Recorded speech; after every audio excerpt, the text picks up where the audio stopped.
हम यही कहेंगे कि जब हम हमारी बात करते हैं तो हम विश्व के प्रत्येक सनातनी की बात करते हैं, भारत के प्रत्येक हिंदू की बात करते हैं। और जब जब मैं कहूंगी तो हम कहेंगे कि कौन हूं मैं फिर से कह रही हूं, जब मैं बात करूंगी मेरी, तो मैं समस्त सनातनियों की बात कर रही हूं कि कौन हूं मैं। अपना परिचय मैं खुद दे रही हूं, और मैं मेरा नहीं, मैं समाज के सनातनियों का परिचय दे रही हूं कि प्रणाम, मैं हिंदू हूं, प्रणाम, मैं हिंदू हूं। रुद्राक्ष की माला मैं भी मैं हूं, कृपान कटार और भाला मैं भी मैं हूं, श्वेत भी हूं और शुद्ध भी मैं हूं, विरुद्ध हो मेरे तो युद्ध भी मैं हूं, इतिहास में बहा आंसू और खून भी मैं हूं, अब जो कह के मिलेगा वो सुकून भी मैं हूं, कि इस धरती का मैं केंद्र बिंदु हूं, प्रणाम, मैं हिंदू हूं।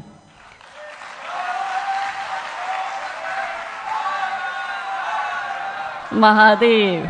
चिता की अग्नि गंगा का पानी, चिता की अग्नि गंगा का पानी, सप्त ऋषियों सा ब्रह्म ज्ञानी भी मैं हूं, सियावर राम का हनुमान भी मैं हूं। भोला हूं, भोला हूं, सरल हूं, तुम्हारा मित्र भी मैं हूं, खोल भी दूं तुमको और घुल भी जाऊं तुम में, कुछ ऐसा चरित्र भी मैं हूं, कि इस धरती का मैं केंद्र बिंदु हूं, प्रणाम, मैं हिंदू हूं। प्रणाम का भाव भी मैं हूं, प्रणाम का भाव भी मैं हूं, आक्रमण का घाव भी मैं हूं, सहनशील स्थिर और शांत भी मैं हूं, देवभूमि भारत का हर प्रांत भी मैं हूं, शक्ति भक्ति ना थकती क्रांति भी मैं हूं, तूफान हूं और तूफान से पहले की शांति भी मैं हूं, कि इस धरती का मैं केंद्र बिंदु हूं, प्रणाम, मैं हिंदू हूं। और क्योंकि आज हमारा विषय जो हमें दिया गया है वो सभ्यता संस्कृति को नष्ट कर देने वाले सेंसर बोर्ड के विषय में है, और जब जब हम सेंसर बोर्ड की बात करते हैं तो दिमाग में पहला भाव आता है बॉलीवुड का, ओटीटी प्लेटफॉर्म्स का। इस देश को जितना बर्बाद इस्लामिक आक्रमणकारियों ने नहीं किया, इस देश को जितना बर्बाद ईसाई आक्रमणकारियों ने नहीं किया, उससे ज्यादा बर्बाद यदि इस देश को कोई कर रहा है तो वो इस देश की बॉलीवुड की फिल्में कर रही है। लड़ाई पूरी नैरेटिव की है, ये पूरी लड़ाई आइडियोलॉजी की है। कैसे हमारे दिमाग को खराब करते हैं। हमें बचपन से ये बताया गया कि मुगल ने देश पर आक्रमण किया, नहीं, देश पर आक्रमण मुसलमानों ने किया था। हमें यह बताया गया कि इस देश पर आक्रमण अंग्रेजों ने किया, नहीं, इस देश पर आक्रमण ईसाइयों ने किया था। और ये मुसलमान और ईसाई जो बाहर से आए, हमने इनको फिर भी अपनाया, इस देश में जगह दी, स्थान दिया, प्यार दिया, इन्हें इनको बनाने दिए, मस्जिदें बनाने दिया, इनको इनका गिरजाघर, इन्होंने हमारे धर्मांतरण भी कराए। और आज हालत यह है कि भारत के 9 राज्यों में और 200 जिलों में हिंदू अल्पसंख्यक हो गया है, और यही चिंता सताए रहती है। तब आज हम सब इस मंच पर होकर यह चिंतन मनन करते हैं कि हम हमारे देश की और हमारे धर्म की रक्षा कैसे करेंगे, क्योंकि धर्म बचेगा तो ही देश बचेगा, नहीं तो सिर्फ अवशेष बचेगा। कृष्ण बचेंगे, राम बचेंगे, चारों पावन धाम बचेंगे। इसलिए धर्म की रक्षा जरूरी है। और इस देश को बर्बाद करने का सबसे बड़ा षड्यंत्र जब सेंसर बोर्ड द्वारा बॉलीवुड के माध्यम से किया जाता है, तब 3 स्टेज पर, क्योंकि हम कहते हैं ये देश जो है वो है धरती माता, हम इसे कहते हैं भारत माता, यहां देवियों का नाम पहले लिया जाता है, तो कैसे नैरेटिव बदला जाता है कि इस देश की महिलाओं का दिमाग खराब कर दो, देश अपने आप खत्म हो जाएगा। साउथ अफ्रीका की एक बहुत बड़ी यूनिवर्सिटी में कहा गया था कि किसी भी देश को बर्बाद करने के लिए वहां पे बम, बारूद, गोला, असला दागने की, मिसाइल दागने की जरूरत है ही नहीं। आप उस देश की सामाजिक व्यवस्था, सांस्कृतिक व्यवस्था, शैक्षणिक व्यवस्था और पारिवारिक व्यवस्था को खत्म कर दो, वो देश अपने आप खत्म हो जाएगा। अब यही षड्यंत्र चल रहा है। कैसे चल रहा है? 3 स्टेज पे काम होता है। 25 वर्ष तक की बच्चियों को बिगाड़ने का काम बॉलीवुड अपने टीवी सीरियल के माध्यम से करता है। 25 से 35 वर्ष की शादीशुदा महिलाओं का जीवन और उनके परिवार को बर्बाद करने का काम एकता कपूर जैसी महिलाएं अपने टीवी सीरियल के माध्यम से करती है। और जो नौकरी करती हुई बहन बेटियां महिलाएं हैं, जो कि वर्किंग विमेन हैं, उनका दिमाग खराब करने का काम ये ओटीटी प्लेटफॉर्म्स अपने वेब सीरीज के माध्यम से करता है। कैसे करता है मैं संक्षिप्त में एक एक उदाहरण देकर आपके समक्ष रखूंगी।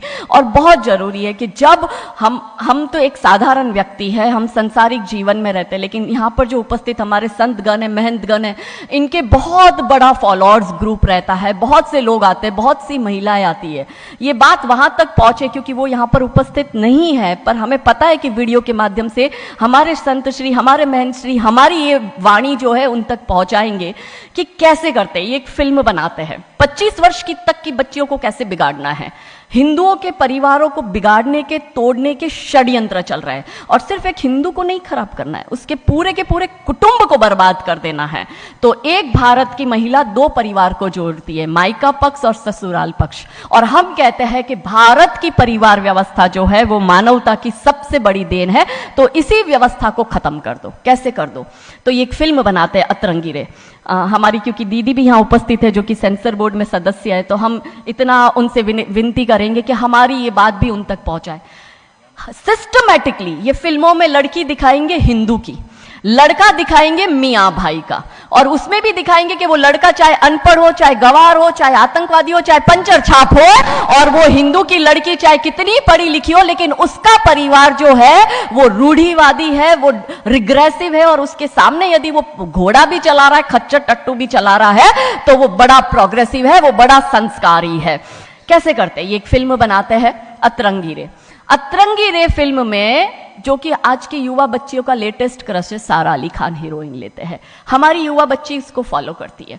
उसमें यह दिखाते हैं कि सारा अली खान जो एक मुस्लिम लड़के के प्यार में पड़ जाती है और अपने परिवार से विरोध कर कर, उनसे लड़ झगड़ कर ट्रेन में बैठकर वो भाग जाती है। उसी ट्रेन में एक संवाद होता है उस पिक्चर के हीरो का और उसी हीरोइन का।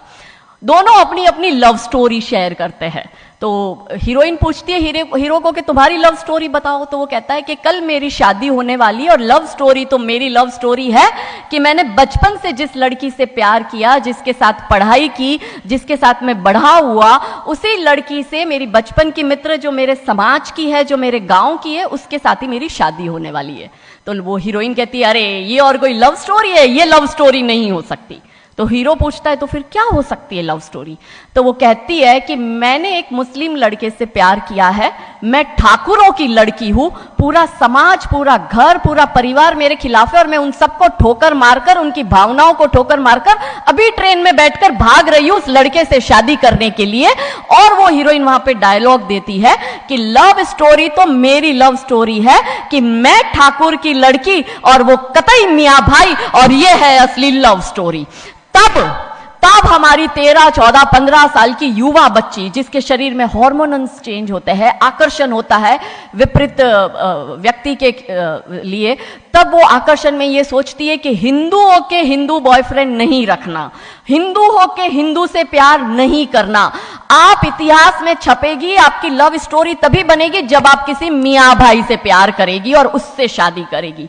तो कैसे सिस्टमैटिकली ये स्लो पॉइजन बॉलीवुड की फिल्मों के माध्यम से फ्रेजाइल माइंड में डाला जा रहा है। और आज देखो कि क्यों समाज में लव जिहाद के इतने केस बन रहे हैं, और उसका सबसे बड़ा और मुख्य कारण बॉलीवुड है, क्योंकि इन बॉलीवुड वालों ने हमारी बेटियों को हादी रानी और रानी चिन्नमा रानी अब्बा का नहीं दिखाया। इन बॉलीवुड वालों ने हमारी बेटियों को करीना खान दिखाया है ताकि वो अपनी कोख से तैमूर और जहांगीर पैदा करे।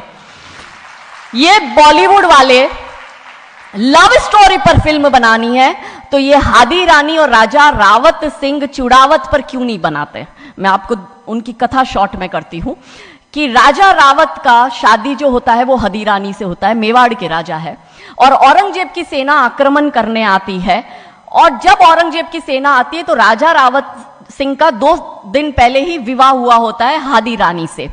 तो राजा जी की इच्छा नहीं होती कि मैं युद्ध लड़ने जाऊं, तो हादी रानी बड़े क्रोधित होते हैं। वो कहते तुम मेरी चिंता छोड़ो, तुम अभी इस मातृभूमि की रक्षा के लिए, इस धर्म की रक्षा के लिए आप युद्ध भूमि में जाओ और आप मेरी चिंता मत करना। यदि आप बलिदान भी हो जाओगे तो मैं प्राउडली अपने आप को आपकी विधवा कहूंगी।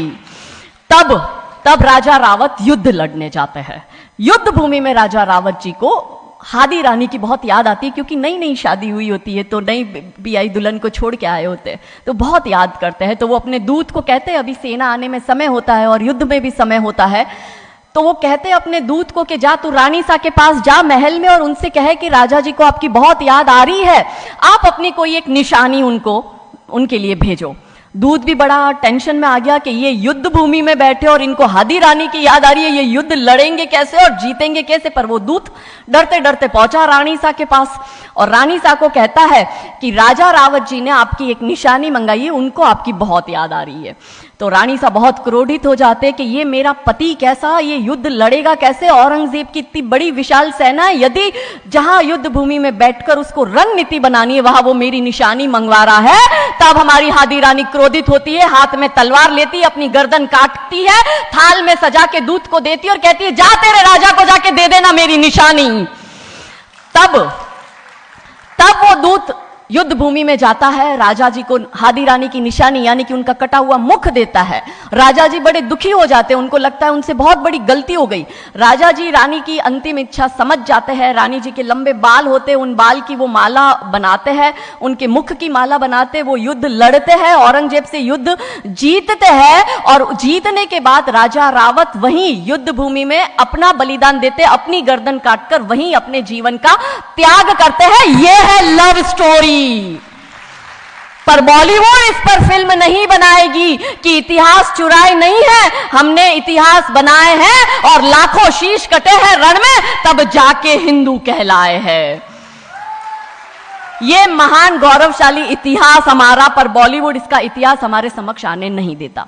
अब रहा 25 से 35 वर्ष की महिला, कैसे बिगाड़ती है एकता कपूर। वही sari, typical dress, typical getup, पीछे उसकी सीरियल में एकता कपूर की सीरियल में पीछे बहुत बड़ी अंबे मां की मूर्ति।